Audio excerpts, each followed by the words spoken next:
Right, we are live. A few minutes later than usual. I was late eating my dinner because I was playing driving games. And then Iman had some internet issues.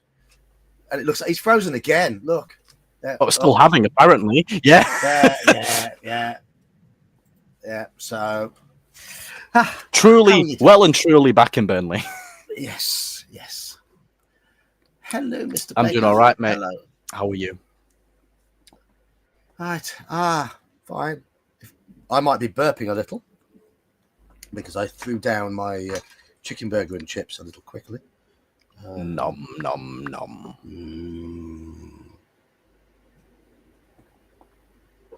Healthy meal for Friday. Yeah. Right. Well, I had doner meat and chips and cheese yesterday, so. Oh yeah, that's healthy. No, it isn't. Doner meat's fantastic. Hello, Brian. Hello. How is everybody? We're coming into the weekend, and I've got to work twice my normal hours tomorrow,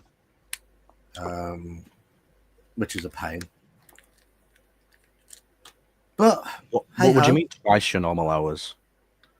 I normally go in and about. What time do I normally go in on a Saturday? It chops and changes. I normally go in. If I work a Saturday, I work Saturday afternoon. But I've got to go in tomorrow around the time we open up because we've got a rep coming in, and it looks like I'm staying there all day till 6:30. Oh hum. Hello, Roland. Hey, Bishop. We're the cool people. Oh fuck! Who the hell do you know that who's less cool than us? yeah. Don't know where you get that impression from, Roland. Yeah. Are you on the mend? You on the mend? Are you, Brian? Oh, bless you, Brian. Well, you know what will help? Some of that good old toki. Yes. Yeah. From a man who should know. Right, so the book I am planning to read tonight. This is a test because I am still 2.5. I'm 2.5 weeks into having a bit of a rough. I was very rough for a week, and I'm on the mend, but I do get the odd cough still. So bear that in mind. And if it does get too much, Iman, you can take over. I's ready. Yeah, you is ready. I got the Warlock of Firetop Mountain. And you know what? Actually, if I send you the picture on Discord, can you just bring it up on stream quickly? I just want to show people what Sophie got for my birthday. Okay. Yeah. Ping it across. Ye Old Geek. Which is one of the most thoughtful gifts I think I've ever gotten in my whole life. Okay, so I'm just going to remove that one, and I'm just going to share. I'm just going to share. So you guys are familiar with this book by this point, I'm sure. Warlock of Firetop Mountain, yes. Aye. That's how you and I met, isn't it? Absolutely. There you go. And look what Sophie got me. A rolled-up poster of the Warlock of Firetop Mountain map, including all the locations of the items and encounters and everything, and some aardvark on the side.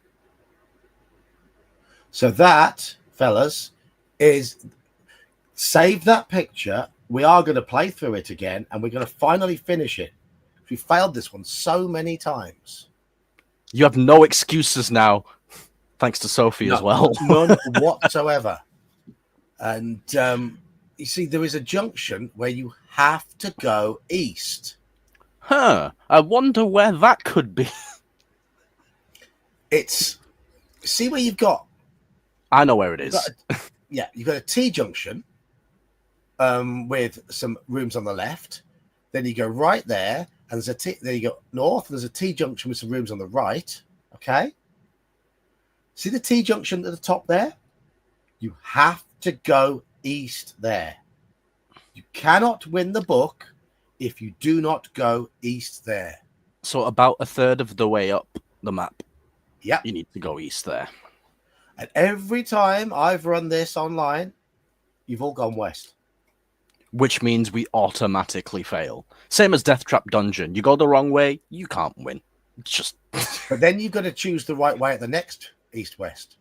Yeah, which is fine, because we haven't actually explored any of that yet. We haven't. No. Like, if we can explore that without cheating, that's fine. But we fucking need to go that way. That's the thing. Yes. Have to. Anyway, yeah, just a little something.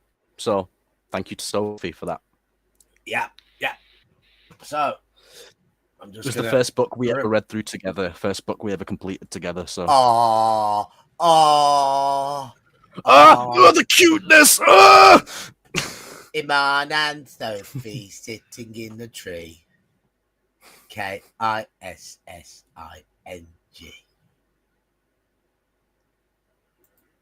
Okay, can we move on now?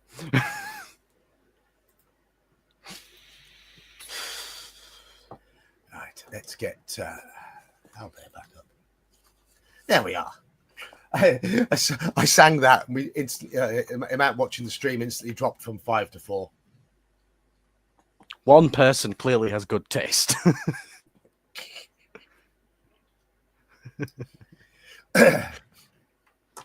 Does your Sophie, is she the epitome of wisdom? In certain ways, I agree, yes. In other ways, I'm the smart one, no offense.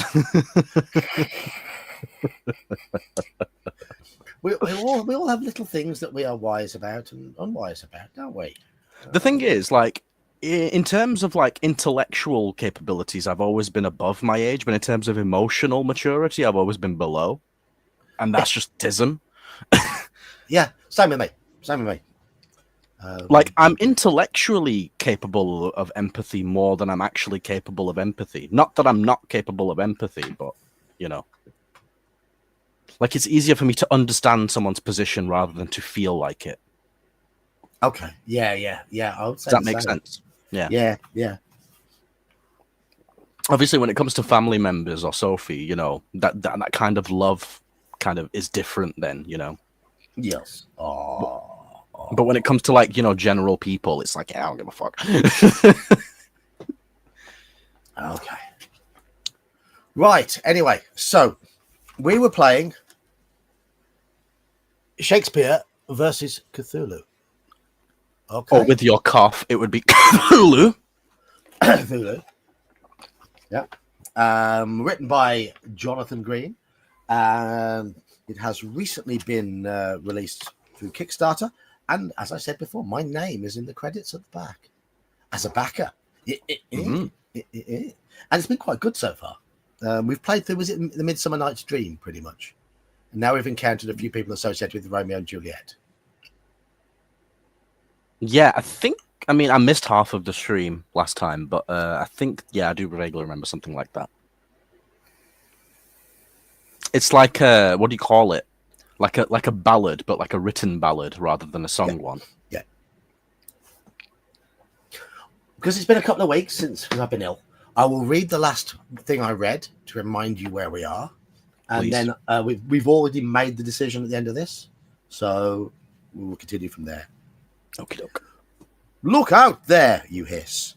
The youth skids to a halt, takes one look at you, secreted in the shade of the side street, and one look behind him, and then joins you in the alleyway. Not many moments later, a squad of the city guard trots past, puffing and panting, red-faced and dripping with sweat, stiff and weary, as the two of you press yourselves against the cool wall at your backs. When he is sure he is safe, the youth turns to you and says, "Thou hast saved me, sir. The citizens are up and Tybalt slain. Oh, I am Fortune's fool." I then had to tick off the stage direction Fortune's fool, which I already have done. And you are? Romeo. My father is old Montague, but villain I am none. The youth states with such conviction you are inclined to believe him. If you have the stage direction Prince of Cats ticked off, turn to 84. If not, turn to 64. And that's where we turn to 64, because we haven't ticked off Prince of Cats. Okay.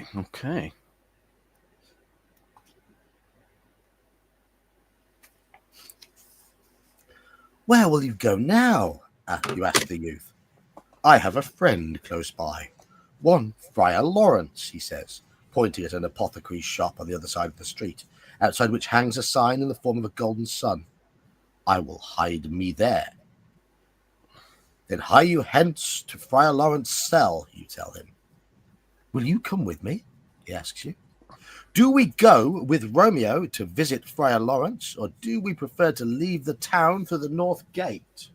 So, I need to get the stream up, and I need to add a pearl. So, do we go with Romeo, or leave town? Those are your choices. Choices are up. There's only 5 in chat at the moment. I've put in my votes. I said Romeo. Romeo, wherefore art thou, Romeo? Yes.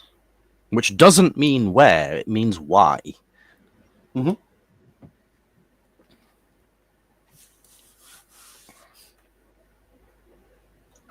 Because it'd be a bit weird for her to say, "Where are you, Romeo?" when he's right fucking there. She says, "Why are you, Romeo?" Yes.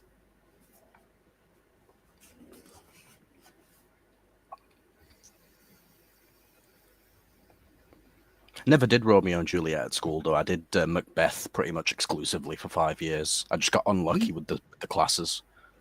We did Romeo and Juliet, and we did Hamlet. We didn't do Macbeth. Okay. I'm trying to think which other ones we read. I know whenever the English teacher said, "Right, Shakespeare," we'd be like, "Oh God." We did read some good books though. We read Lord of the Flies, was a good book. We studied that. Watership Down, excellent book. Studied that. So what the fuck did we do? We did Of Mice and Men, Things Fall Apart. We did, fuck's it called? I can't remember what it's called now. Fuck. Me and Mike were discussing it the other day. I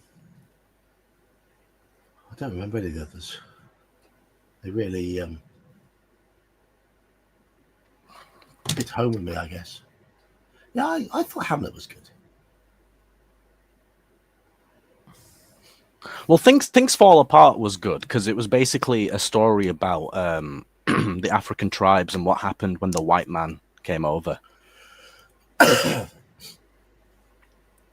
And how it affected their culture and the people and stuff like that.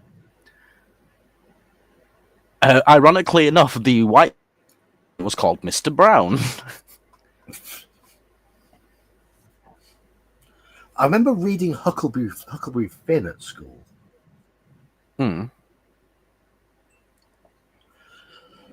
Excuse me. Oh, The Tempest. The Tempest. By Shakespeare. Okay. I'm sure some of us at school did things like Othello and Hamlet and King Lear and We definitely read one of the books with Falstaff in, but he's in lots of them. Is he a recurring character? Yeah.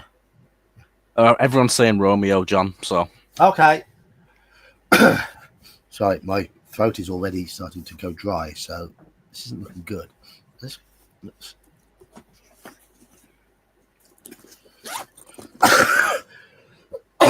Excuse me. Oh shit! Okay, wow, that's quick.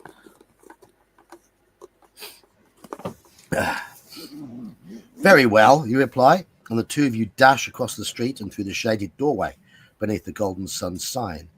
As you do so, your eye is drawn to the curious sigil that has been carved into the lintel. It looks like a 5-pointed star, but the points, rather than being connected by straight lines, are linked by wavy ones. Ooh. And at its center has been carved an eye. tick off the stage direction an evil sign. Dun dun dun.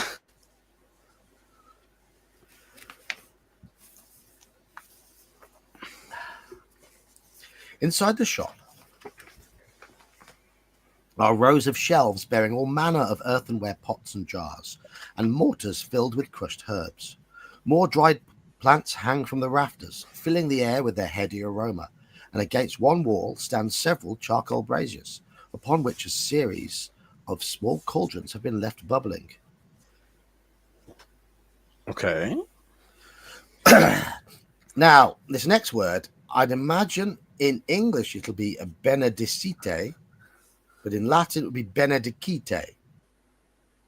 Okay. Romeo, okay, benedicite. He's going to be Italian, isn't he, Romeo?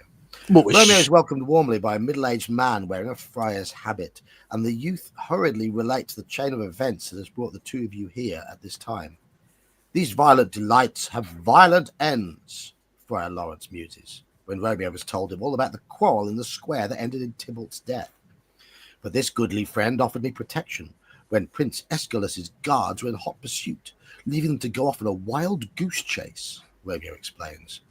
So smile the heavens upon this holy act, says the friar. By way of thanks, let me offer you one of my healing potions. Ooh. If you have a flower with you and wish to show it to Friar Lawrence, turn to 70. We have 2 flowers with us. Yeah, we do. Do we remember what they do? Doesn't one make someone fall in love with you instantly or something? Or is that a different book? Yes, it does. No, it does. Okay, right. Yes. We don't want to give him that one. No. Hey, Friar, do you want to bang? No, I'm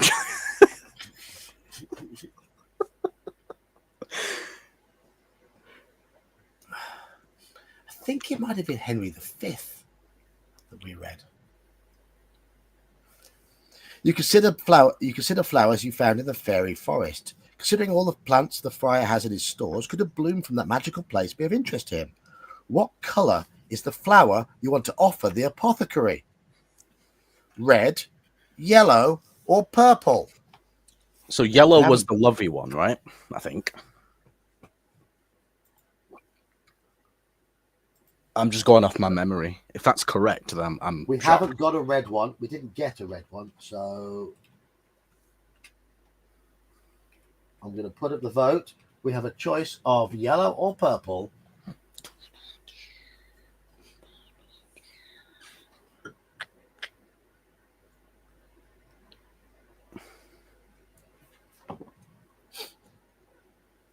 Oh. What? Oh, what? We see, 3. No, hang on. The votes keep shifting. Yep, 3-1 for purple.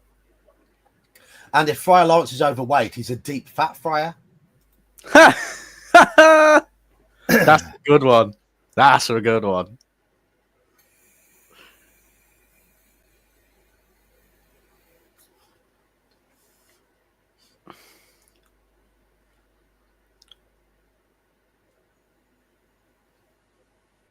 Oh, nice, Jeb. Okay. Were you on stage, or were you like a technician, or what, Jeb? He was the one that told him you don't knock and enter. That's the same as bursting in unannounced. Okay. Hey, I'm working here.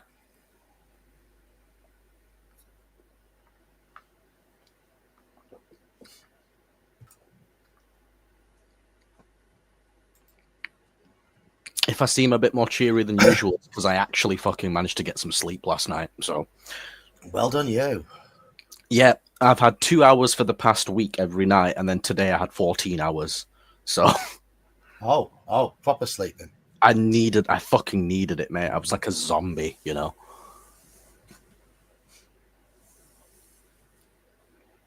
Well, tomorrow I need to be up early, but Sunday I don't. Oh, good.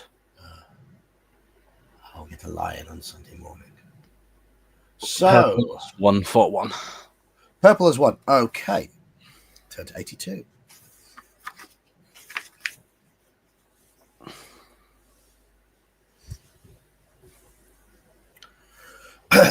Love in idleness, Friar Lawrence exclaims, a most rare and treasured bloom.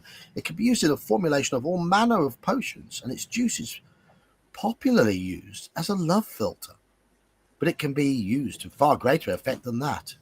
While its use in love potions makes the person who drinks it fall in love with the first thing they see, it could also be used to see the world as it really is. Give me this flower, and I will brew you such an elixir. Oh! Do we agree to the bargain, or do we not agree to the bargain?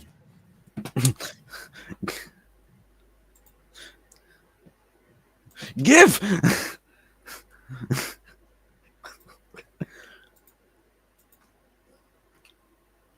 I'll be back in 1 minute. I'm just going to say hi to some guests. Okay. So you've got agree or nope. Those are your choices.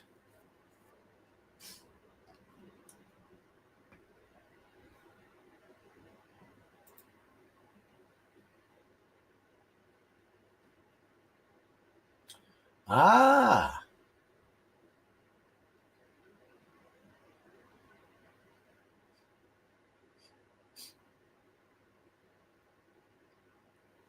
University of Leicester.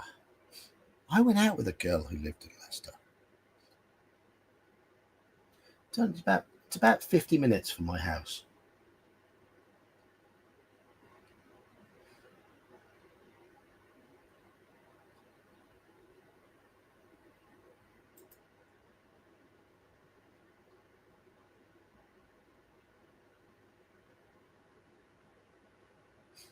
Right, just waiting for Iman to get back from saying ta-ra to his guests.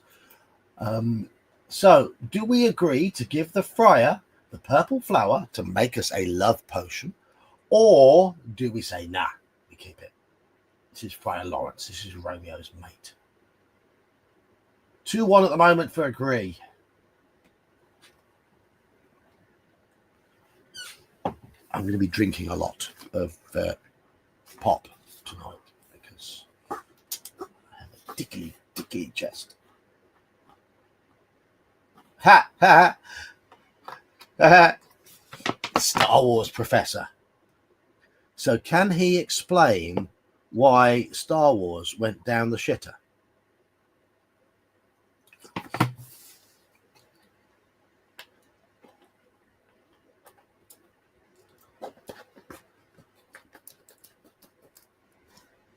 I mean, I'm not a sci-fi fan. I enjoyed the first three, which became parts 4, 5, and 6.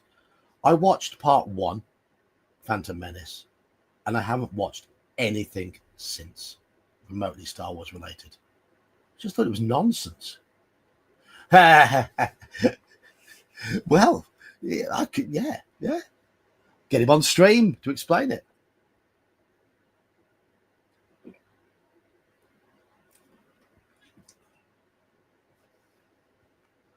Money might be it.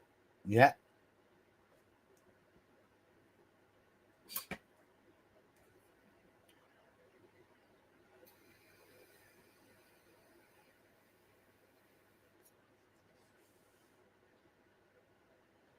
Episode 1, for me, it had a lot of big name actors.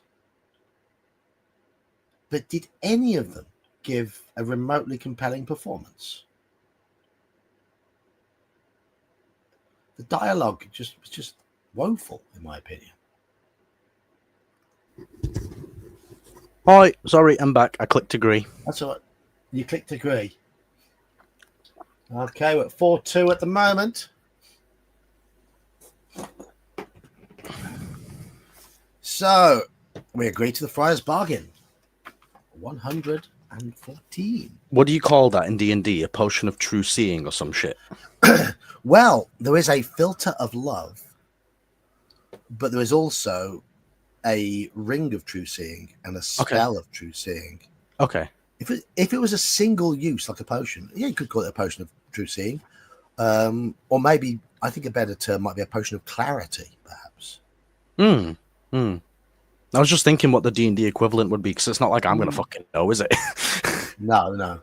True seeing is a 5th level cleric spell. So quite powerful then. Yes. Oh, yeah. It allows you to see invisible and detect things, anything that's... Does it count against illusions? Like if it's like a higher level of detect illusion or something like that? Yes, almost. it sees through trickery of all sorts. Cool. Okay. Yeah, no, it sounds useful. Yep. Hello, Nosorian. Hey, Nosorian. It might be Friday, but given that weekends are work days for me, that's what I say. Friday schmiday. Okay, so we are now at 8 votes, and do we? Well, this was the question. Oh no, it shifted. No, 5-4 to agree. Wow, people have just got their votes in. Yeah, well, people have suddenly jumped in the stream, and we were discussing D&D, and people are like, "What?" They don't know what they're voting for. They're just clicking randomly on agree or no. And being a load of contrarians, no. But we're agreeing to this because this is a beneficial thing. It takes some time for the apothecary to prepare the potion, but once it has cooled, he hands it to you, saying, "Drink it all down to unmask falsehood and bring truth to light." And you do as bidden. At first, you sense no change in you, but then slowly the world around you shifts, and it is as if a veil has been lifted from before your eyes. You see images flicker across the sky, the clouds twisting into symbols no man should name, while from the firmament descend colossal shapes, the giant mass of things to come at large. One colossus is crowned with writhing tentacles, his eyes burning like moons gone mad. Around him loom the others, vast and formless, their bodies bending sunlight and sanity alike. The heavens groan, bells shatter, dogs howl, and men drop to their knees, weeping blood. From every rooftop, terrified eyes behold the sky rewritten, not with prophecy, but with doom. The universe blinks, and for one eternal second, Verona is utterly, cosmically alone. Oh, yeah. I remember we're teleporting through cities or something, aren't we? Yeah. And then the vision fades, and all is as it was before. Strike the purple flower from your sheet, and gain 2 madness points. Oh no. You have been shaken to the very core of your being.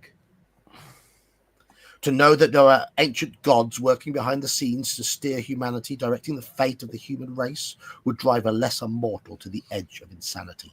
And it is some minutes before you feel composed enough to resume your journey. But you do so more determined than ever to find a way back to England and the family you left there. If you have the stage direction of Fortune's Fool ticked off, turn to 25. We do.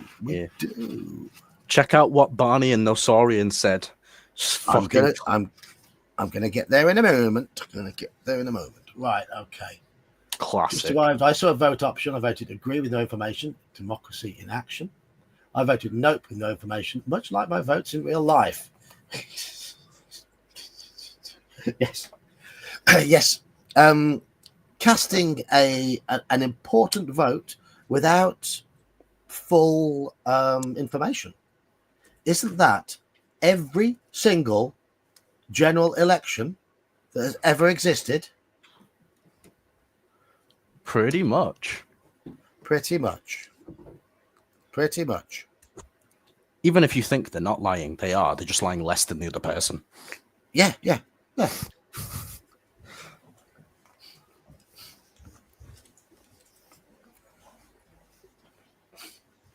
Right. Anyhow, by the time you are ready to leave the apothecary's shop, the weary sun hath made a golden set, and by the bright track of his fiery car gives signal of a goodly day tomorrow. Where will you go now? Romeo asks you. Away from Verona, you reply. I need to find a way home to my wife Anne and our children. When I was at home, I was in a better place. Where thou? Plainly know my heart's dear love is set on the fair daughter of rich Capulet. I go now to old Capulet's orchard, there to woo the Lady Juliet. Holy St. Francis, what a change is here, exclaims the friar. Is Rosalind, whom thou didst love so dear, so soon forsaken?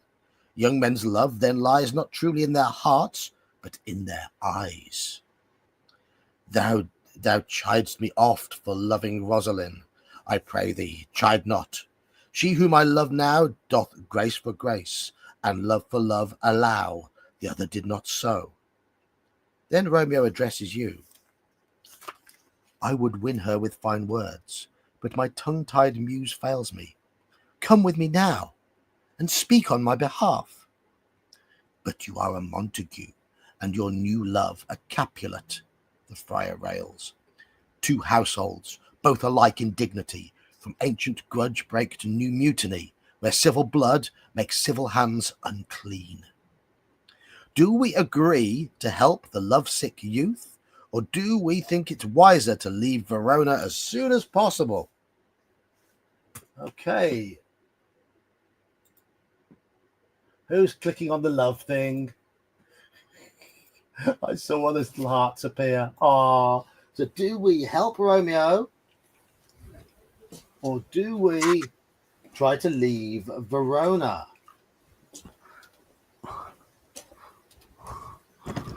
It's young love, innit? It always needs an helping hand.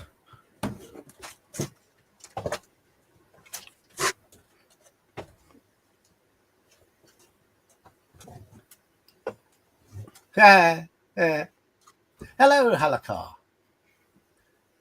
Heard it describing as deciding if you want to get screwed with or without lube. Look, if the only option is to get screwed and there's no option to not get screwed, then lube me up. Yep. Simple as that. Simple as that. No one's going in me dry. No chance. What's fatan in Shakespearean? Fatagne. Yes, probably.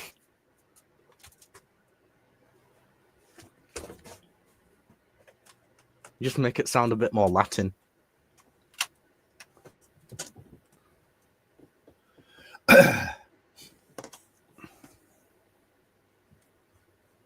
Leave it alone, Romeo. If it has tits or tires, it's going to give you trouble. How right that is. How right that is.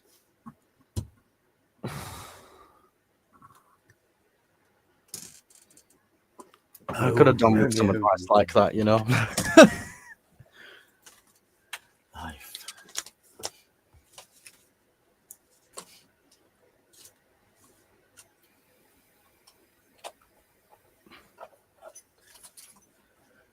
Wibstobbing, if it's a female in a wheelchair, it's double trouble. Tits and tires. What if they don't identify as a person? Oh no. What?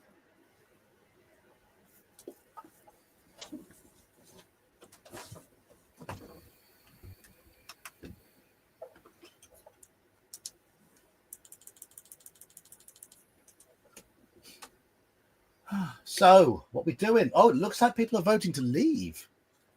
Okay. Oh shit, I need to vote.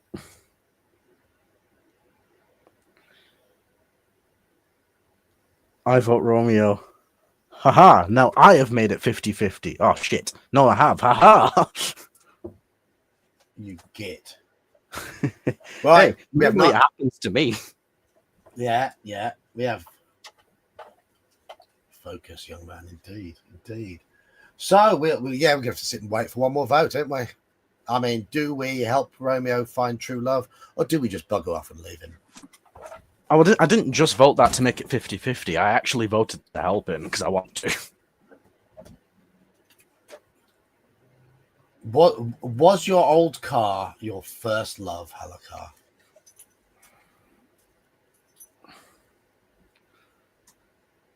My old car was a Mini.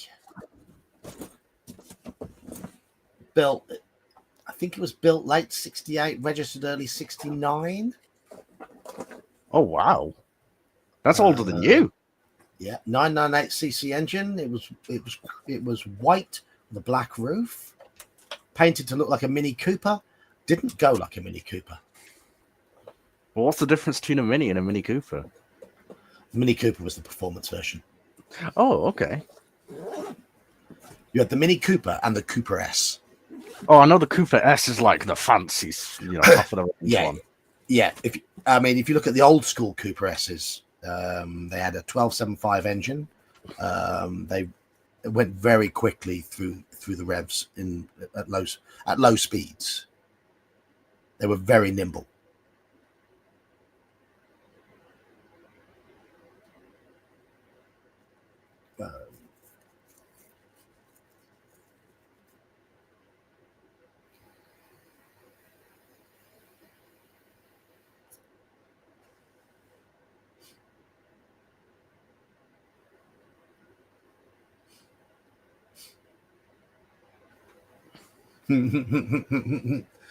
You're trying to mansplain to Nosorian, who is also male. Isn't that right, Iman? Sorry, internet cut out on what? You're mansplaining to Nosorian, who's also male, who does know how to spell Cooper S. You're Imansplaining. I'm emansplaining, yes. Yes. I mean, I used to, when I was a kid, I thought the Trans Ams looked really cool. Long, pointy nose. They weren't very quick.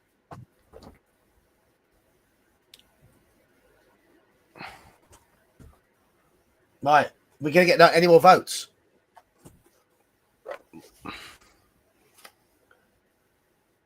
Apparently not, but I see 9 people. I see 8 one votes. of them's going to be me, isn't it? Maybe, yeah. I'm going to be the 9th person because I have to be in the stream to create the poll. Fuck's sake, Kelsey. Where are you when we need you? Where's Dan, actually? Quick. Hold on. Dan, look what I've got. Dan, come quickly. Dan.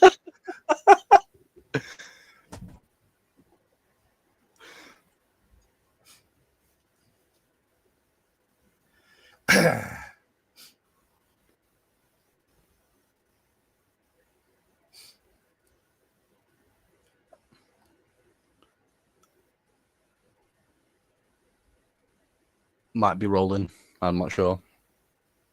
Huh? Might need to roll. I'm not sure. Okay. Yeah, we're going to have to roll. So 1 to 3, we help Romeo. 4 to 6, we leave. Well, we've just gone to 10 people on stream. So if you have just arrived, if you are that 10th person who has just arrived, we are voting, do we help Romeo capture the love of Juliet, or do we bugger off and leave Verona because we just had a horrible vision of Cthulhu type stuff? Oh, and we dropped to 9 people straight away. So that person didn't want to vote. That person's like, no, the pressure. Yeah. I'm just going to run inside and grab a drink. 1 sec. Okay.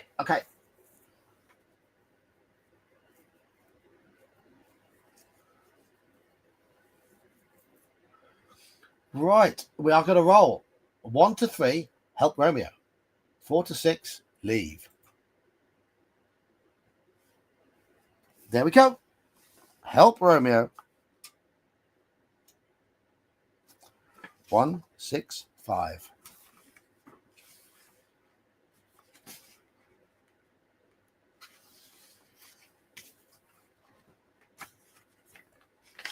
Oh, we have artwork.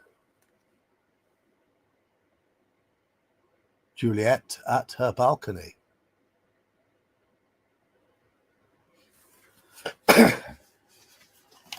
Right, long thing to read. Come, young waverer, come, go with me. In one respect, I'll thy assistant be, you tell the youth. For this alliance may so happy prove, to turn your household's rancour to pure love. Oh, let us hence, I stand on sudden haste.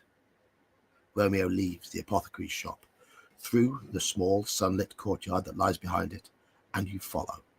He leads you through the back streets and along narrow alleyways between the houses until you come to a walled orchard. The two of you scramble over the wall and hide yourselves in among the apple trees. At that moment a girl appears at the above a balcony overlooking the orchard.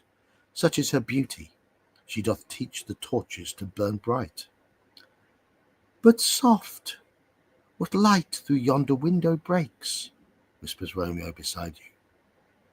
It is the east, and Juliet is the sun.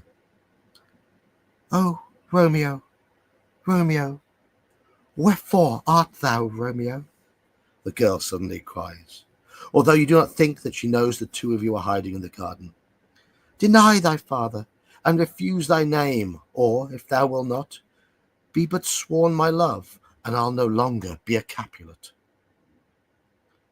Shall I hear more? Or shall I speak at this? Romeo asks in a hushed voice. Before you can answer, the maiden speaks again. 'Tis but thy name that is my enemy. Thou art thyself, though not a Montague. What Montague?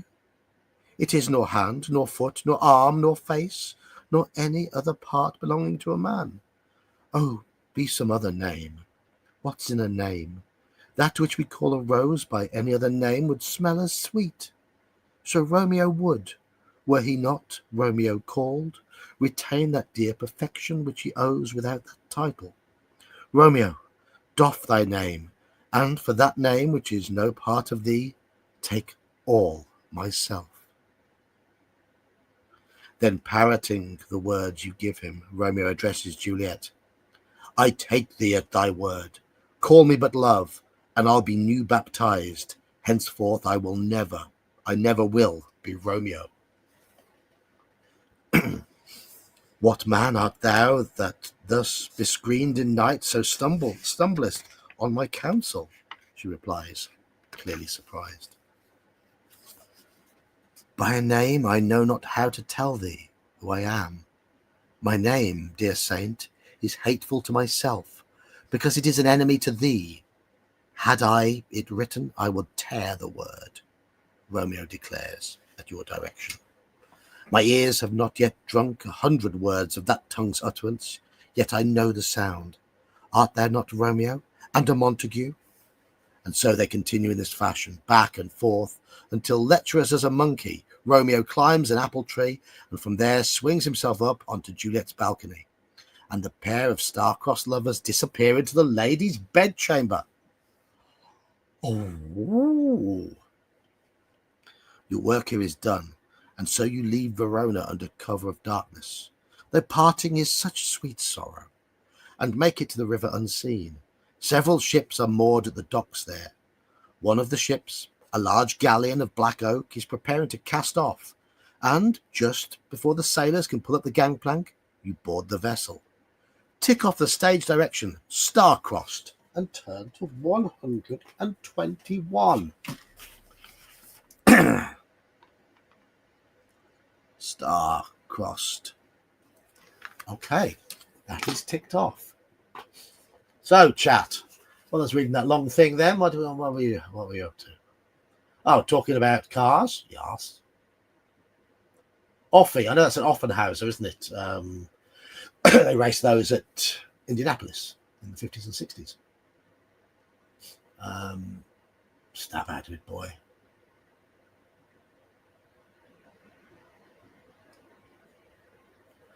Montague, a type of cheese. I don't know. Sorry about that. I know Montego is a bay in Jamaica. Yeah, Manchego's a type of cheese. Ah. Oh, so Romeo won in the end? Yes. Yeah. Okay.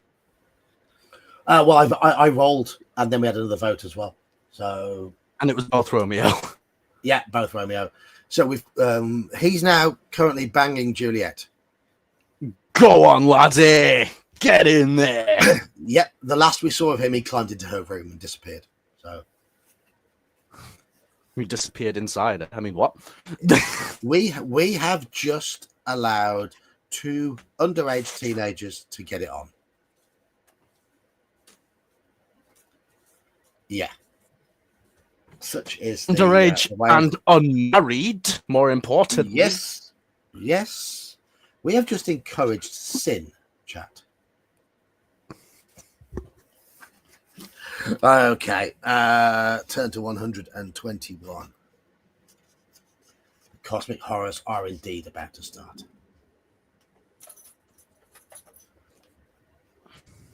Oh. 121. We move into Act 2. Oh, shit. Okay. Nice. Act 2. The play's the thing.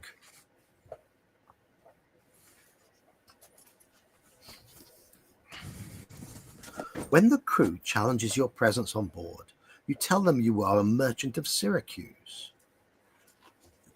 The enmity and discord which of late sprung from the rancorous outrage of your duke to merchants means I am done with Verona and would seek to take my trade elsewhere. But you are not the ship's only passenger. 2 noblemen of Danish descent are also on board, Rosencrantz and Guildenstern, and from them you learn that the Tiger is sailing to Denmark. Seeing your dishevelled state, they take pity on you and gift you a cloak and a pack, as well as a sword if you do not have one. Oh, shit. Okay. Finally. We have a weapon. I can't find my pen. Now we can kill Cthulhu. Yes, we have a sword. So, we have a sword, we have a pack, and we have a cloak. Sorry. Which will add 1 point to your combat score while you are using it. Okay, excellent. I'll put that next to the cloak. Oops. Yes. They gonna get it. That's right, Nosorian. They gonna get it. After weeks at sea, restore your agility, combat, endurance scores to their highest levels to date. Yeah, they're all at maximum anyway. We haven't lost any. Can we lose some madness, please? No. Nah. And with the climate having become noticeably colder, you sail into the port city of Elsinore. It would appear to be that time of year when icicles hang by the wall, and Dick the shepherd blows his nail, and Tom bears logs into the hall, and milk comes frozen home in pail. On the cliffs above the harbour are the forbidding walls of Elsinore Castle itself. Not far from the citadel, you can see the silhouettes of gravestones protruding from the scrubby grass of a graveyard that lies atop the craggy bluffs. You disembark from the Tiger along with your new friends, Rosencrantz and Guildenstern, and they invite you to go with them to Elsinore. If you want to take them up on their invitation and follow them along the road that leads directly to the castle, say so, or do we take the cliff-top path that leads towards the jumble of gravestones? So, we're going to end this Castle poll. or gravestones? Yeah, head towards the castle or head towards the graves. Castle or graves. The castle or the graves? So head towards the castle. We're already Rose in and Cranston. Spain. Let's go for it. Let's go see the graves. I mean, we could. I've Well, that voted. involves going with Rosencrantz and Guildenstern. We know we're in Hamlet now, basically. One of my exes had a snake called Rosencrantz. That's a cool name for a snake. Rosie for short.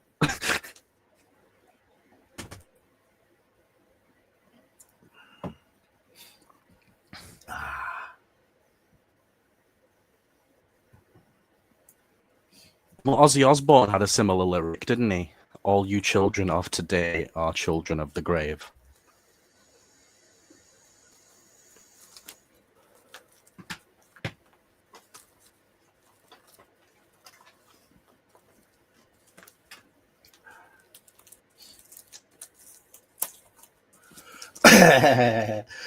They're not the guys from the balcony. The guys from the balcony of the Muppet Show were Statler and Waldorf.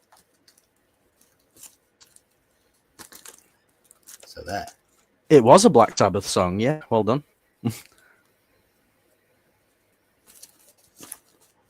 Waldorf, as in the salad. What is a Waldorf anyway? A walnut that's gone off?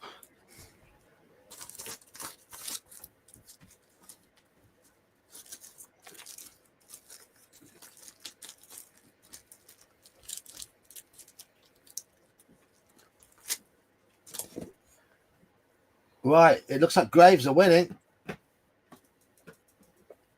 Yeah. The Graves of the Graves have won. Yep. 6-2, yeah. Speaking of winning, could somebody look up the current score between the Eagles and the Bears? I'm doing this instead of watching it. On it. Yeah. It's 9-24 to the Bears. The Bears are winning 24-9. Yes. Bollocks. In Q4. Oh, okay. So the Eagles are going to second in a row they've lost. The Bears have been decent this season, so I thought I'd do it because of the delay on the stream, and by the time I would have done it, someone else would have heard it. Yeah. Okay. Right. We're going towards the gravestones. 187. Dun, dun, dun. Because we all know good things happen in Cthulhu when you're at a gravesite. Okay. This isn't a great piece of artwork, unfortunately, but I'll show you in a minute. Heavy grey clouds crowd the sky above the cliffs, so it as 'twere a shrouding sheet that has been laid over the land, hiding the sun that even now hangs low in the sky. Come, thick night, and pall thee in the dunnest smoke of hell, you mutter to yourself, pulling your cloak tighter about you against the biting teeth of the wind. As you approach the graveyard, you realize that its periphery reaches right to the cliff edge. Over the years, the land has subsided and fallen into the sea, taking many of the older graves with it, exposing what lies interred beneath. The cliff edge is pockmarked with the open chambers of ancient graves. It is then that you realize you are not alone. You can see humanoid figures skulking among the graves in the grey half light. Humanoid, but not human. There is something predatory and canine about them. You pick up the pace as you turn your steps towards the castle, thinking that you made a mistake by coming to this place, and then one of the creatures, bolder than the rest, creeps from behind a broken tomb, and you see that its face is some amalgam of man and beast. Add 1 to your madness score and tick off the stage direction, graves all gaping wide. Oh, That wasn't good. completely Graves. non-ominous sounding. No. What do you want to do? Attempt to flee or stand and prepare to sell your life dear? There we go. We have a sword now. Yeah, we have. They look a bit weird in the background. The graves are quite nicely drawn, but the creatures are a bit odd. Oh, hey, but Hello. Oh, of course, it's Thanksgiving, isn't it? We don't do that over here, but happy Thanksgiving to those of you who do celebrate it.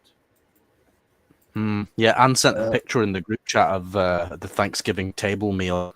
Loads of stuff on there, including turkey, obviously. It's like what we have at Christmas, isn't it? Basically. There we go. Can we switch authors and act out Death of a Salesman? Ha! Oh, Death of a Salesman. That's another one we did. We didn't. Oh, yes, we did do that. We did do that. We didn't do it. We didn't study it so much as. Who wrote it? Was it Arthur something? Arthur Miller. Miller, yes. We read it. That was read that quite and early. the movie was quite. I don't know. It was framed quite well, I think. Like the cinematography of the movie captured the feeling of the book, which doesn't happen a lot of the time. And also Of Mice and Men, that was a good movie too. I've not seen either. It's John Malkovich who plays Lenny.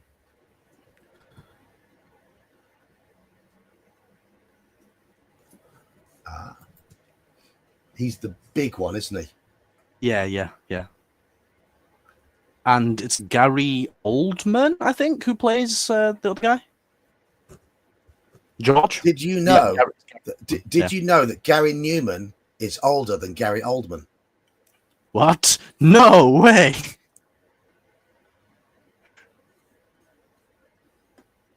Well, I mean, by default, that has to be true because Gary Oldman's dead. He isn't. Is he not? No. Who am I thinking of? Oh, Gary Coleman. Whoops. Yeah. Yes, Gary Newman is older than Gary Oldman. Yeah, Gary Oldman, the guy that played George, and John Malkovich played Lenny. They did a good job. I mean, Gary Newman's one of the most. He has, for a guy who burst onto the scene in the late 70s, had 2 immense hits and then completely faded away. He has really bounced back now, and is seen as being one of the most influential artists of all time. Huh. Fair play. I believe Gary Newman is older than Gary Oldman. Yeah, that's what I'm saying, Brian. But so many of the big influential artists nowadays cite Gary Newman as being their influence. And if anyone has seen, Gary Newman did a re-recorded version of Our Friends Electric, much heavier, in quite an industrial style. And it's absolutely fantastic. Absolutely brilliant. So I suggest you check it out after this stream. Check out his re-recording of Our Friends Electric. You can show me if you want. Oh, it's brilliant. It's do you know the song Our Friends Electric? You should do. No, I don't think so. Thing is, like I've said this multiple times to multiple people, but I'm bad with names, but I'm better with melodies and tunes. So, like, if you played it and I recognized it, I'd be like, "Oh yeah, I know this one." Yeah, you know Cars. Yeah, the movie. Yeah, mate. You know the song Cars. By.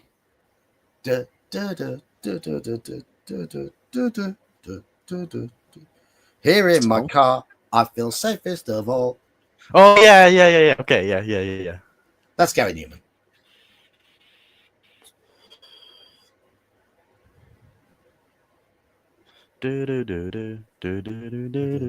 That one. Yeah. Okay. Yeah, I do recognize that. Yes. Okay. And did you know Gary Newman is autistic? Is he? Okay. Yes. Well, I mean, I feel like the best people are. Let's be honest. Yeah. Anyway, so where we go? Oh, fight. We've gone for fight. Right. Stand and prepare to sell your life, dear.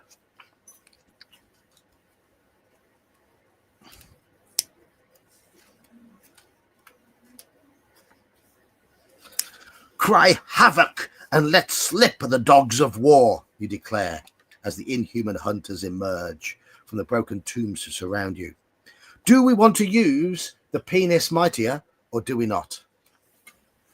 I don't think penis is going to work on the non-humans. No. So we have 2 uses of the pen is mightier left. But do we use it? So pen is mightier, or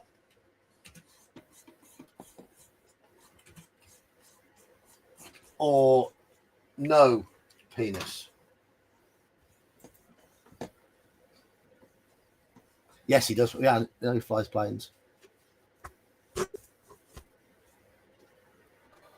agree, Halakar.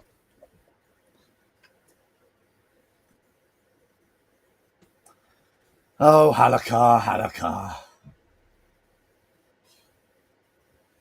You know, considering his job, you know, I can understand why he makes the jokes that he makes. Yes, absolutely. If he was my, you know, counselor or whatever, he'd help me. I know that. Yeah.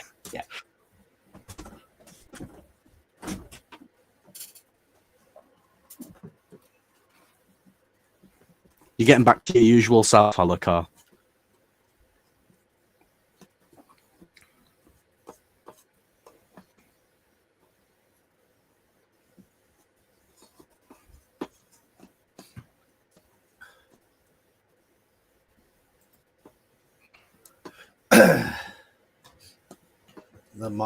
What I played a D&D game where a player had a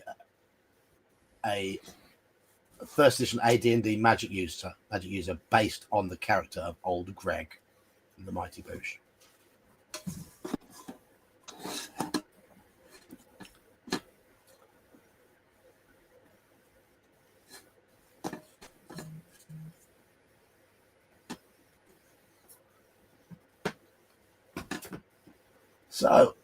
So far we're at 50-50.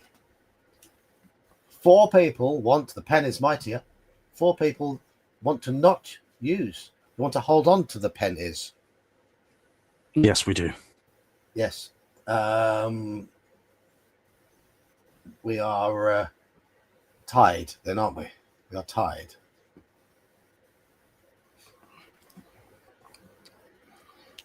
I'm pretty sure I voted. Hang on, let me check. Yeah, I did. No's winning. Okay. No, it's now winning. Right. Ooh.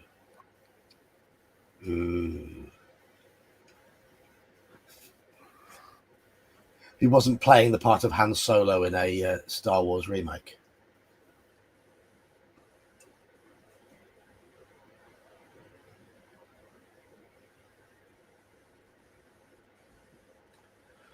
No, you really don't want to know, Barney Fraggles. You really don't want to know. But he did carry around spare shoes in which to keep drink, from which to drink Baileys. Yes. I guess we're going with no then. Looks like it. Okay. We're not into bestiality. We don't use pennies on non-humans. Okay. So 129.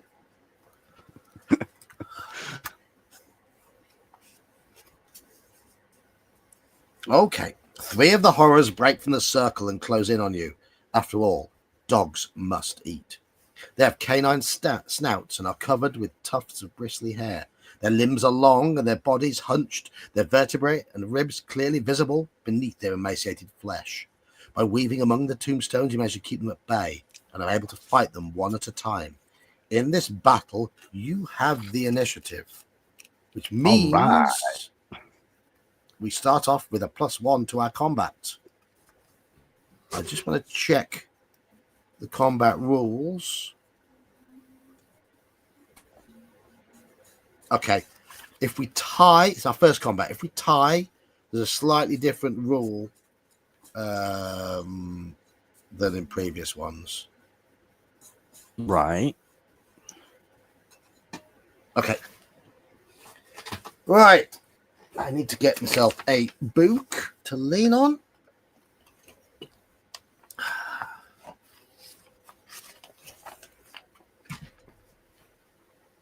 Don't know, Brian. I mean, if someone wants to try it out.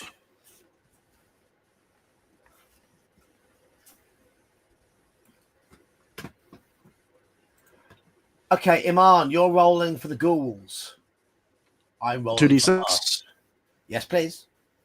Okay, what's the combat? Okay, our combat starts off at 11. Theirs is 7.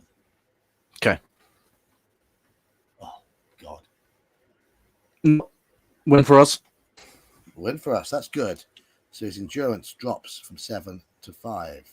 We retain the initiative. Yeah, beat that. Win for us. Retain the initiative. Yep, still a win. Still a win. One more. Still a win. We've taken one down the first one. Okay, Nice. second one. The second one only has a skill of 6. Yes. That's a win.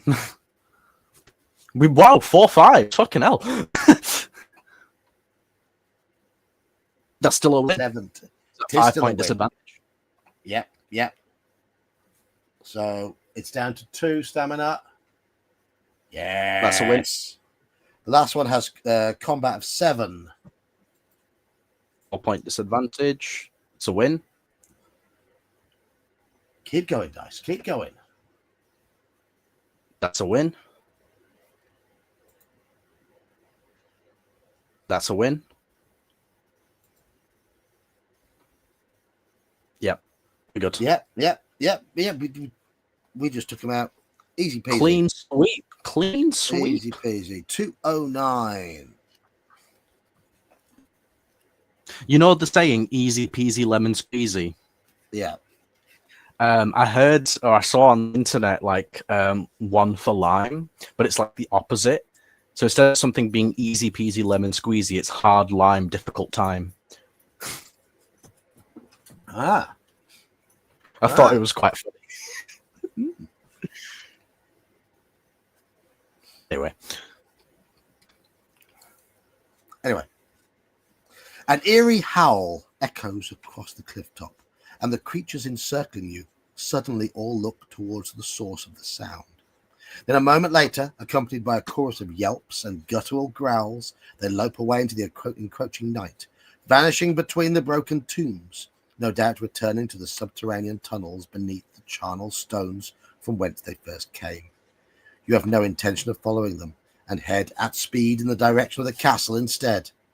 However, as you are setting off, your eyes fall upon one tomb that has fallen in on itself. Among the mouldering bones that lie within, you can see what appears to be a scroll of ancient vellum. The time when screech owls cry and bandogs howl and spirits walk and ghosts break up their graves is fast approaching. And you want to stop and retrieve the scroll to take a closer look. But do we do that, or do we leave it well alone? Don't lick the corpses, no. Scroll! So, do we delay and take a look at the scroll, or do we leave? Start a poll. Here's a poll. Pardon me.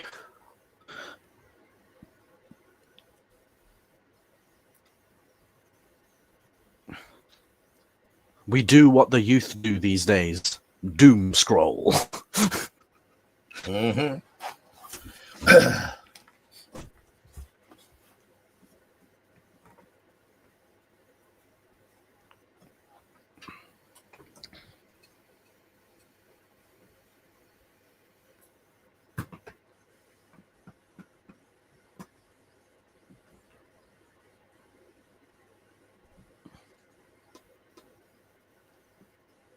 In case anybody has forgotten, I'm just going to do a quick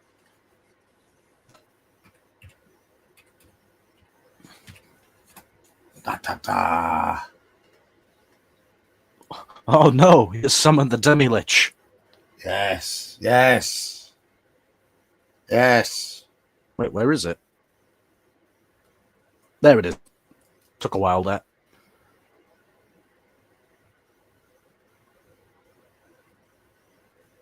That Oh would be shit! absolutely- Nice. Okay.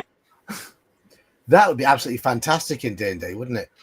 That play on But it's not a words. real thing. Oh, No, no. it sounded real. Okay, Mm, make it so. 1 point of intelligence permanently per hour. Permanently. And if your intelligence hits 0, you are no longer in control of your character. No, you are absolutely obsessed with the internet, and you will. Yeah. You are lost to the internet Yes. forever. Yes. It's like an ending of the regional accounts director or some shit. Yes. Yes. All right, everyone's staying scroll apart from one person. Okay.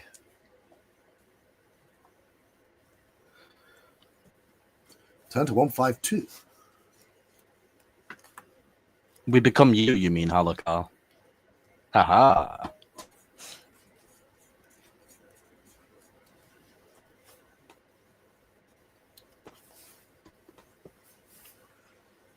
You unroll the scroll and discover it is covered in an unintelligible cuneiform script, as well as curious glyphs. But now you have it in your hands, you feel an inexplicable compulsion to keep hold of it. The fool doth think he is wise, but the wise man knows himself to be a fool, you say to yourself, unable as you are to make head nor tail of the strange writing. Record the narcotic scroll on your adventure sheet. The what? Narcotic with a silent P. Don't know what that word is. Pnacotic. And gain a madness point. Our madness grows. It is now 6. We are going a little bit wonky. Narcotic can refer to two fictional concepts. The Narcotic Manuscripts, a collection of forbidden knowledge in H.P. Lovecraft's Cthulhu mythos, and a language called Narcotic from Princess Bride. Ah, see, I should have remembered that. There you go. So it's not a real word, quote unquote. No. The more recent burials are contained within the boundary wall of a formal graveyard. You can see an old gravedigger with a crooked back shoveling the earth from a rectangular hole in the ground. As he does so, he sings to himself. Okay, get ready for madness. Uh-oh. A pickaxe and a spade for and a shrouding sheet. Oh, a pit of clay for to be made, for such a guest is meet. Do we speak to him, or do we keep going to the castle without delaying further? Okay, so end poll and start a new one. So we have a choice. Gravedigger.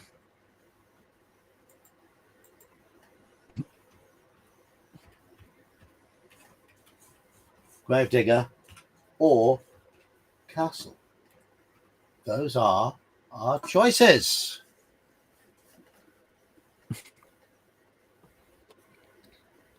I say Gravedigger.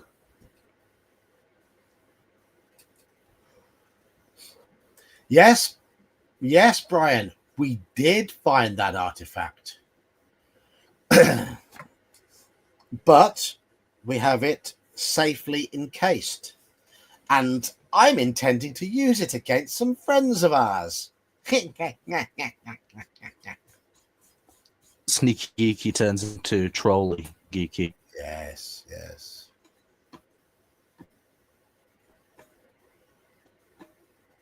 Ah, hello, Andy.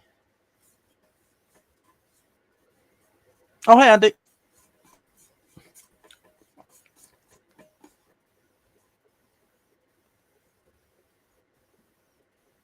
That's pretty cool, Eli. Yes. Yes.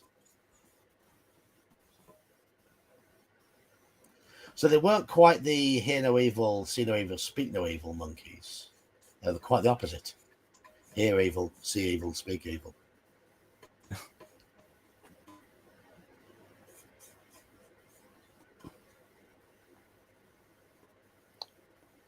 What would be cool is if you had, like, you know, the 3 monkey statues, and then you had to, like, carve out the eyes to stop seeing things, and carve out the ears to stop hearing things. That kind of thing.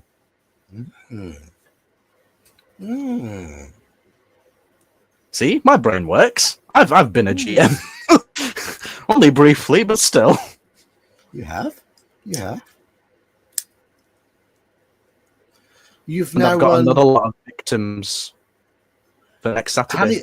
How many scenarios have you now run? 2, isn't it? Just Deadlight. You've only ever run Deadlight? Yeah, 3 times. Soon to be a 4th. But I'm preparing scenarios to run for our Tuesday group. Good.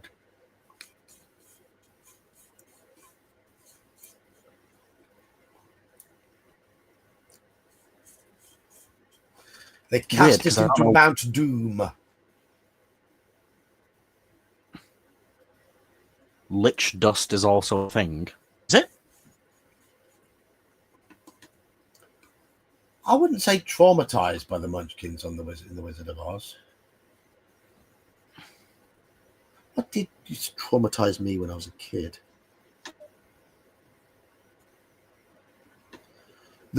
I had a book about steam trains, and there was a picture of a burning steam train that I hated looking at. That scared me when I was a kid. Don't know. I don't know. Just the concept of something being so destroyed. No, it was a train, a really dark picture of a train hurtling down a railway line. It was obviously talking about a train disaster of some sort, and the train looked like it was burning. And because it was all black and red and whatever, it scared me. I was about 4 or 5 at the time. When I was a kid, I was scared of this guy's face on an album cover that my parents had, to the point where I kept throwing it in the bin, and they kept taking it back out.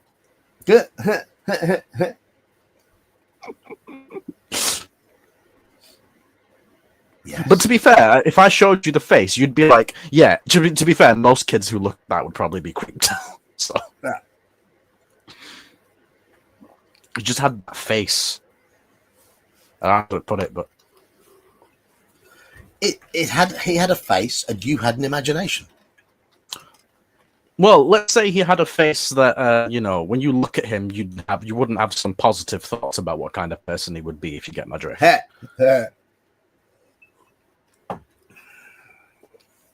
Anyway, yeah. It's funny what scares me. Yeah, look, that was stopping.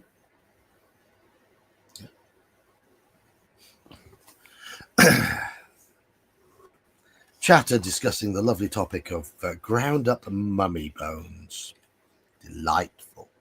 And Sigmund Sea Monster. Yes. Yes. When I was in Rome, saw some really cool mummies in the museum at the Vatican. Were they actually like wrapped in bandages and stuff? Yeah. Okay. And they look like what media portrays them to look like? Yeah, well, not really. One of them, most of the bandages had rotted away, and it was just like a mummified corpse, basically. Delicious. Oh, yeah, it was delightful. 2.5. Oh my goodness, no, Eli! I could just imagine some fucked up YouTubers doing shit like that. Like we're in that era,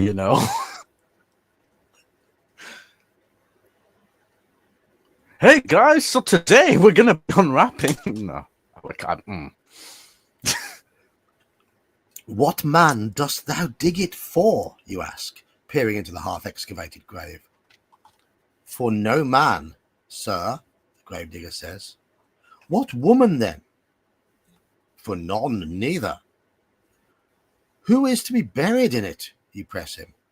One that was a woman, sir, but rest her soul, she's dead. As he thrusts his spade into the claggy earth once more, it rings as it strikes something that isn't mud. Bending down, he tugs an object from the earth. Here's a skull now. This skull has lain in the earth 23 years, he says, tossing it to you. You catch it deftly. Whose was it? A whoreson, mad fellows it was, a pestilence on him, for a mad rogue. I poured a flagon of Rhenish on my head once. This same skull, sir, was Yorick's skull, the king's jester. This skull had a tongue in it, and could sing once, you observe, holding it up and staring into its empty eye sockets. Where be your jibes now, your gambols, your songs, your flashes of merriment? Record Yorick's skull on our sheet. Oh, we're just going to keep that then. All right. Yep. I'm pretty sure my instinct wouldn't be to catch it when someone throws a skull at me, but all right. I'd probably like fucking football kick it away. Just. Oh, seriously? Okay. And that scenario. Bidding farewell to the sexton, you set off once more for the castle. Turn to 225. That was a fun diversion. Yes. We got some combat in, which I think we hadn't had up until this point, really. Did we? Maybe once? Bit of aardvark. That's the front cover image, but in black and white on there. Oh, yes.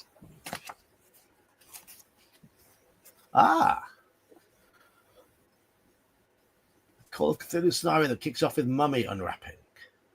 Yeah, we need to find that scenario. Yes. And when we need to have Anne on camera so we can see her visceral reactions. Yes. You join the cavalcade of people passing through the barbican of the castle, doubly portcullised with black iron. You are not really sure why you've come here, but perhaps someone in authority will be able to aid you in your quest to return to England. Beyond the gatehouse, you enter the outer ward of Elsinore, where all visitors are corralled before being admitted into the inner ward by the soldiers on duty here. The cobbles of the courtyard are filthy with straw and horse manure, while stacks of barrels, crates, oilcloth, and rope lie stacked in every corner. Rosencrantz and Guildenstern are here, patiently waiting their turn to be processed, as is a troop of players dressed in their pied clothes, accompanied by tumblers, nimble jugglers, and a fire-eater. The entertainers are practicing their art, even now, eliciting laughter and applause from those gathered within the courtyard, and even the occasional gasp of wonder. How do you want to pass the time while you're waiting to be admitted? Talking to Rosencrantz and Guildenstern, parleying with the travelling players, or in silence with your own company? This one's going to take me a little while to type, so I'm going to have to move the keyboard up to me here and use both hands for this one, because there's more letters than usual. So I'm going to type it. So. Oh, Eli's found it. What's he found? The link to the scenario, because he's a mod, he can actually post the link. Ah.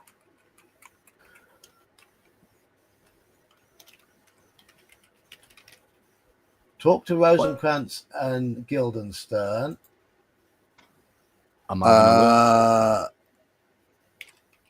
Talk to travelling players. Stop it, American YouTube. That is the correct spelling of travelling. What, with two L's or with one L? Yeah, two L's. Two L's, yes, good. Okay, so how do you want to spend the time waiting? Oh, I can't type the full talk to Rosencrantz and Guildenstern. It's got too many letters. Talk to Rosie and Gildy. Okay.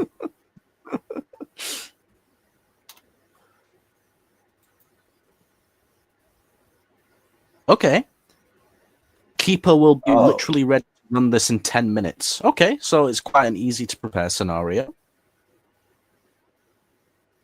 I've never seen Rosencrantz and Guildenstern are dead. Okay, those are our options.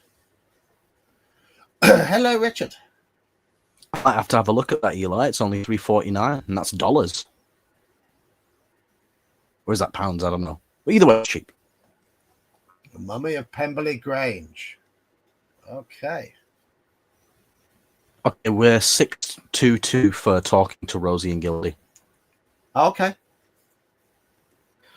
I didn't ever hear about them getting the jewels back from the Louvre robbery. Oh, okay. So the Bears have won. Bleh. You think maybe that's where Dan is watching the game? Possibly. Probably got a bet on. Yeah, going down. Yeah. Who would he have bet on, do you reckon? You know what? I don't know. Both teams were 8-3. And neither has been looking good, but both have been capable of winning. Yeah, okay. Both are teams with issues.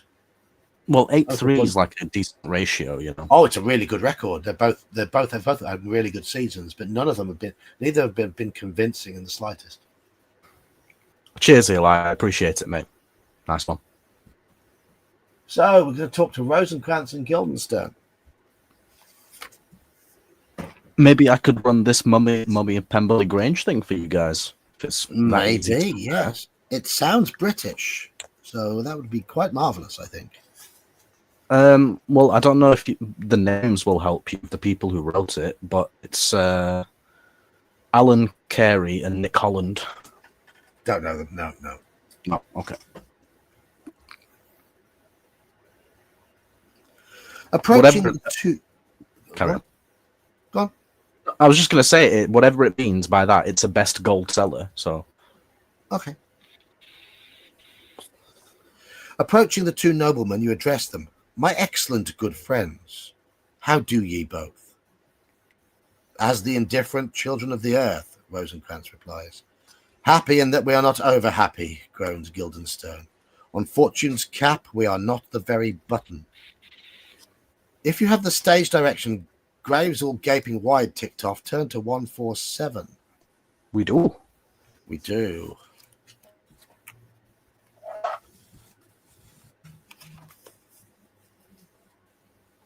The earth doth weep, agrees Rosencrantz.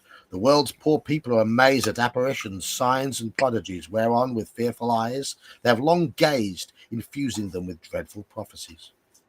Guildenstern looks pale. 'Tis said the soldiers, watching on the walls, have seen a figure, like the king that's dead, and at the dead hour, with martial stalk, hath he gone by their watch. In the most high and palmy state of Rome, a little ere the mightiest Julius fell, the grave stood tenantless, and the sheeted dead did squeak and gibber in the Roman streets, says Rosencrantz, as harbingers, preceding all the fates and prologue to the omen coming on, says the other. Something is rotten in the state of Denmark. Bit of Hamletry. Isn't it Harbinger? Harbinger? Don't know. Pronunciation. No, I don't know. I've always pronounced it Harbinger, but that might be American. No, British Harbinger. Yeah. It is Harbinger. Okay. Yeah. Anyway. Harbinger. Because you have a ringer and a bringer and a singer, Yeah. but you also have a ginger. Yeah. And you can have a singer. Ginger. Yeah. Yeah, it is soft G. Yeah. A winger. It's more often than not a soft G, but... Well, I think it's weird that it's tombs and catacombs, because I've always said catacombs. Okay. I always assumed it was catacomb. But could be catacomb. Well, no, so we say catacombs like you and I, but then Anne found it really funny that we say that. Because you brush your hair with a comb. Yeah. But you are buried in a tomb. Exactly. And you come forth from a womb. Well, look, I say schedule, even though the British pronunciation is schedule. I just think schedule sounds better.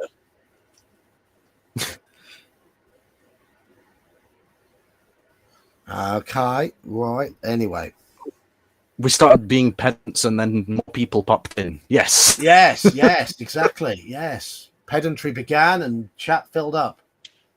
Yes. And then it is with no small sense of relief that you find yourself standing in front of the soldiers on duty at the entrance to the castle's inner ward. State your name and your trade, says a clerk, armed with a roll of parchment and a quill. What identity do you want to go with? Antonio, a Venetian merchant, Dr. Cornelius, a physician, or Will Shakespeare, an actor turned playwright? So who do we tell him that we are? We can't tell him that we're Shakespeare. No way. Womb, now say wombat, exactly. Wombat. Yes. Co, now say combat. Womat. Combat. Comat. Right. So do we say we are Antonio, a Venetian merchant, Dr. Cornelius, and he is a physician, or do we say that we are Will Shakespeare? Well, how beeth we dressed? In doublet and hose, sir. With a cloak.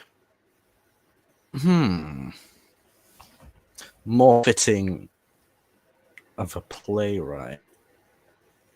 Or a merchant, maybe not a doctor. Correct, Spinfilker. Correct. That is how Siri should be. Yeah. I think a wombat would be a very frightening new monster. Quite horrific. Oh my goodness. Yeah. Well, I mean, the female reproductive system is kind of shaped that way anyway, isn't it? Yes. Quite horrific, if you think about it. I'm just thinking about the bats from that Call of Cthulhu side scenario in Orient Express. Yes. The skin bats. Oh. Yes. Brilliant creatures.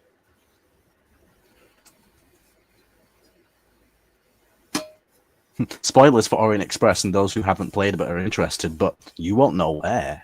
We've been attacked by bats made out of freshly shed skin. Yum, yum, yum, yum, yum. Which was a joy. They were the things that attacked with gut flails, weren't they? I think so, yeah. Flails with dangling guts that they used. Dangling, like, entrails, yeah. Yeah. Entrail flail. That's nice. You've heard of an elf on a shelf. Have you heard of the flail of an entrail? and now here's entrail on a flail.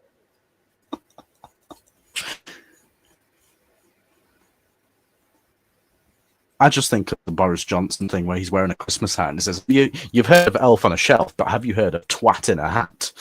Yes. No, you're not the elf. You're the elf bait. That's why you never sat on the... Yes, you're the bait to bring the elves. Right, so we have 9 in chat, 9 votes, and Will Shakespeare has won. Of course. Of course, yes. 201. 201. Ah, so you're with them, says the clerk, ushering you through along with the players. Not wanting to disabuse the man of that belief, you hurry into the inner ward before he can change his mind. Disabuse. Okay. From the inner ward, you enter the keep itself, and finding yourself in an impressive stone entrance hall, follow the wide passageway as it leads deeper into the castle. Reaching a crossing of the ways, you almost bump into a dour-looking young man, for his head is buried in a book. He is clad in the attire of a nobleman, but those same clothes are all black. "What do you read, my lord?" you ask him. "Words, words, words," comes his distracted reply. It's only then he actually takes the time to look you up and down. "I will prophesy he comes to tell me of the players. Mark it." He seems to be talking to himself. "Are you one of them?" he asks, suddenly animated. "Are you part of that merry company?" How will you answer? In the affirmative or in the negative? So do we tell him we are one of the players? Do we say yay or nay? That's exactly what I'm typing. Yay. Oh, nice. Nay. I'm educated. I say yay because we're pretending to be Shakespeare and he's a player, so.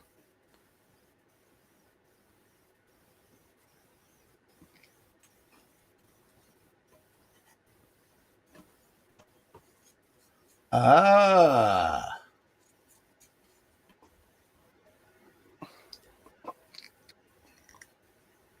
What do you mean? What does Iman think we should pick? What? I know.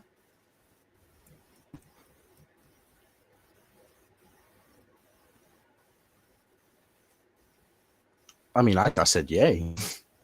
And so do 7 other people. No, 6 other people.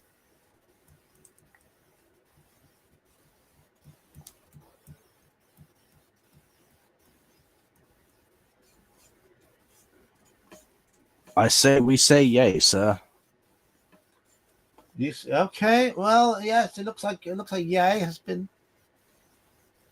All the world's a stage, and we're merely players, performers, and portrayers. Some of us are merely pawns without knowing it. Okay. Say yay. 161.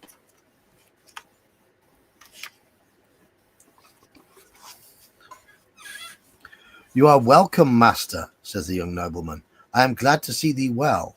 Oh, my old friend, thy face is valenced since I saw thee last. Comest thou to beard me in Denmark?" Clearly he has mistaken you for someone else. "Do you know me, my lord?" you ask. "Excellent. Well, you are a fishmonger." "Not I, my lord."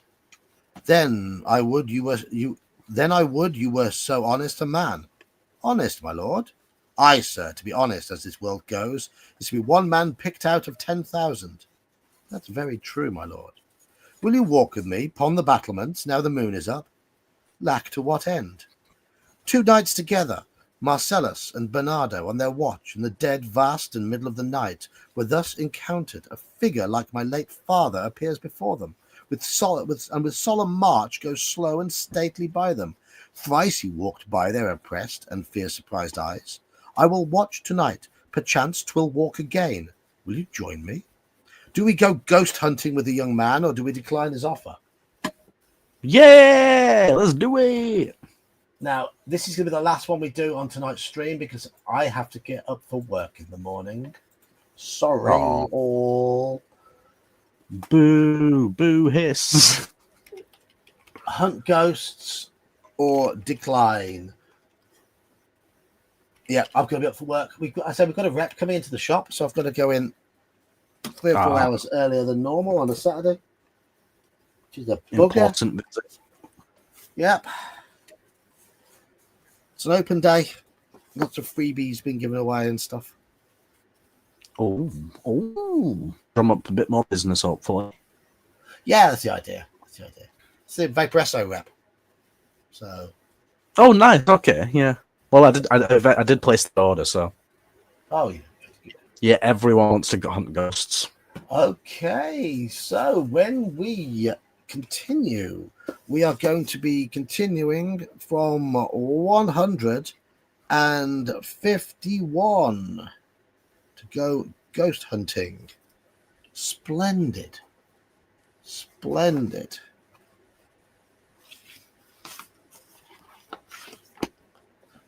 I shall place that down there on the floor near my feet, ready for next week. Thank you all, chat, for joining us on a slightly curtailed stream tonight because I have got work in the morning. It's not usual for me to work on a Saturday morning nowadays. I typically work Saturday afternoons. But it's the way it is. It's just the way it is. So thank you, chat. And thank you, Iman. Thank you for joining us. Thank you. We are playing OSE on my Discord channel tomorrow night, and I shall be running the Veiled Society to see if it runs better than it reads. Because, yeah. At the moment, I don't believe it's David Zeb Cook's finest work. I've watched a few reviews of it, and I disagree with most of what people said. So I might well have a slightly controversial opinion, but hey ho. Hey ho. Oh.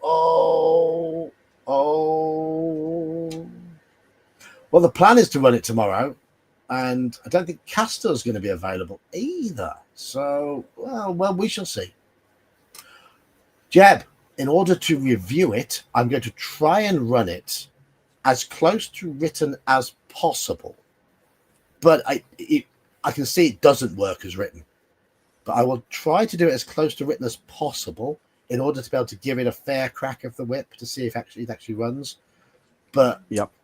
If I'm going to write a review of something, I do try to see if it plays as it's written, so I can actually talk about that in the review, and then talk about things I would do to improve it, to expand on it, and such and such. So we'll see how it goes anyway. You'll see how it goes.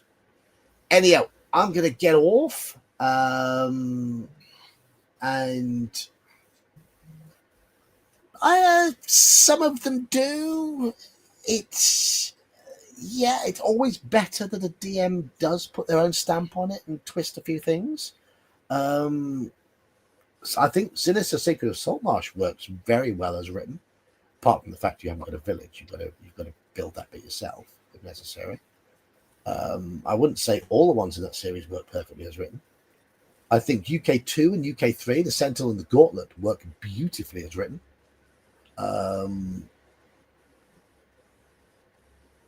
So anyway, we shall see. We shall see. But I'll see some of you tomorrow night, and I'll see others of you Tuesday, I guess. So good night all. Good night, Iman. Take care. Good night.